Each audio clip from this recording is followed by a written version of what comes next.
ఇక్కడనే పక్కన రేవంత్ రెడ్డి మాట్లాడుతున్నాడు. ఇక్కడ మనకు బీజేపీకి ఏదో సంబంధం ఉందని అడ్డగోలు మాటలు మాట్లాడుతున్నాడు. బీజేపీకి సంబంధం ఉన్నది ఎవరికో అందరికీ తెలుసు. నీకు కాంగ్రెస్ తోనున్నది ఫేక్ సంబంధం, నీకు బీజేపీతో ఉన్నది పేగు బంధం, అందరికీ తెలుసు. అది తెలియదని రేవంత్ రెడ్డి గారు అనుకుంటా ఉన్నారు. ఇంకా చాలా నికృష్టంగా మాట్లాడిండు. నిన్న కుటుంబ విలువల గురించి మాట్లాడుతున్నాడు. ఈయన బతుకున్నప్పుడు పిల్లనిచ్చిన మామ జైపాల్ రెడ్డి గారిని బండబూతులు తిట్టిండు రేవంత్ రెడ్డి. ఇవాళ ఆయన కుటుంబం గురించి మాట్లాడుతున్నాడు. ఇక సెటిల్మెంట్లు చేసేటోడు కూడా సెంటిమెంట్ గురించి మాట్లాడబట్టి ఏం చెప్పాలి మీకు నేను. సెటిల్మెంట్లు చేసుకొని బతికే బ్లాక్ మెయిలరు సెంటిమెంట్ గురించి మాట్లాడుతూ ఉన్నాడు. అందుకే నేను మిమ్మల్ని కోరేది, కాంగ్రెస్కు బుద్ధి చెప్తేనే 4 కోట్ల మంది తెలంగాణ ప్రజలకు లాభం అవుతుంది. ఆయన నాకు తెలియక అడుగుతా, ముఖ్యమంత్రి అంటే ఆయన వస్తే ప్రజలు ఏం ఆశిస్తారు, ఏం చెప్తాడు మా కోసం, కొత్త ఏదైనా పథకం చెప్తాడా, ఏమైనా మంచి మాటలు చెప్తాడా అని చూస్తారు. కానీ రేవంత్ రెడ్డి గారు ఏం మాట్లాడుతున్నారు, లాగుల తొండలు వదులుతా, నేను మీ గుడ్లు మీకు గోటీలాడతా, పేగులు తీసుకొని మెడలేసుకుంటా, బోటి కొట్టిటోను నువ్వేమన్నా పేగులు మెడలేసుకుంటా, నాకు అర్థం కాదు. పేగులు మెడలేసుకుంటా గివా ఒక ముఖ్యమంత్రి మాట్లాడే మాటలు. ఇంకొక మాట మీరు ఆలోచించండి, కేసీఆర్ గారు ఉన్నప్పుడు ఎట్లుండే తెలంగాణ, ఇవాళ ఎట్లయింది. ప్రతి రంగంలో తెలంగాణ నెంబర్ 1 ఉంటుండే భారతదేశంలో.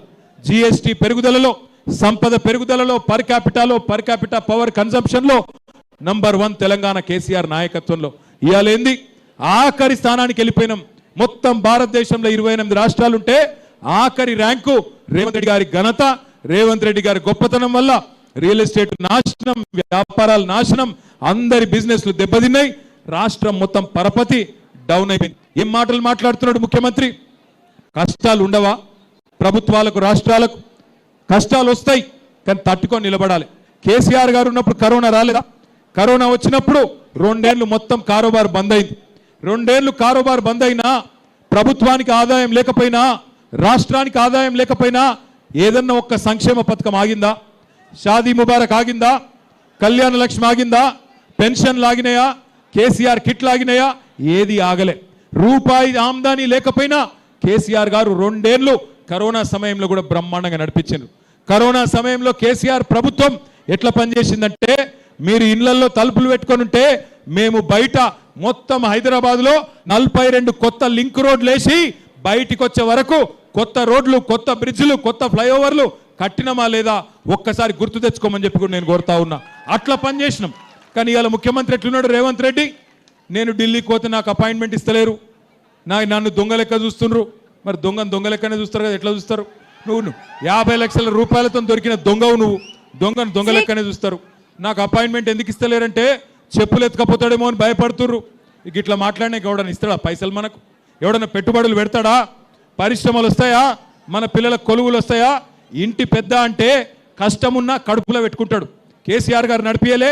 ఈ రాష్ట్రంలో కరెంటు సమస్య ఉండే, నడిపియలే కేసీఆర్. కరెంటు సమస్య పరిష్కారం చేసిండా లేదా కేసీఆర్ గారు? అది వరకు జనరేటర్లు ఇన్వర్టర్లు ఉండేనా లేకుండా కేసీఆర్ రాకముందు? కేసీఆర్ రాకముందు మంచి ఇళ్ళకి బాధ ఉండేనా లేకుండానా? కేసీఆర్ గారు వచ్చినాక సమస్య పరిష్కారం చేసిండు కదా. మరి నీకేమైంది? ఇవాళ 2 ఏళ్ళైంది రేవంత్ రెడ్డి గారు వచ్చి. రేవంత్ రెడ్డి ప్రభుత్వం వచ్చినాక మళ్ళా కరెంటు కష్టాలు స్టార్ట్ అయినాయా లేవా? కరెంటు కోతలు చాలా అయినాయా లేవా? అయినాయా కాలేదా? మళ్ళా కరెంటు కోతలు చాలా అయినాయి. నీళ్ళు ఇయనికి రాదు, ఉన్న గురుకుల పాఠశాలలు నడపనికి రాదు. आपके बच्चों के तालीम के वास्ते केसीआर साहब ने आला से आला तालीम आपके बच्चों को देने के लिए 204 स्कूल तश्कील किया उन्होंने.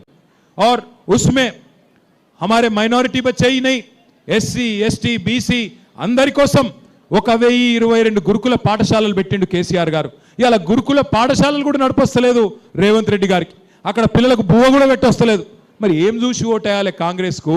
ఇన్ని బంద్ చేసినందుక, హైదరాబాద్ను గబ్బు లేపినందుక, మొత్తం రియల్ ఎస్టేట్ను పండబెట్టినందుక, అందరి కారోబార్లు ఖతం చేసినందుక ఎందుకు ఓటేయాలి?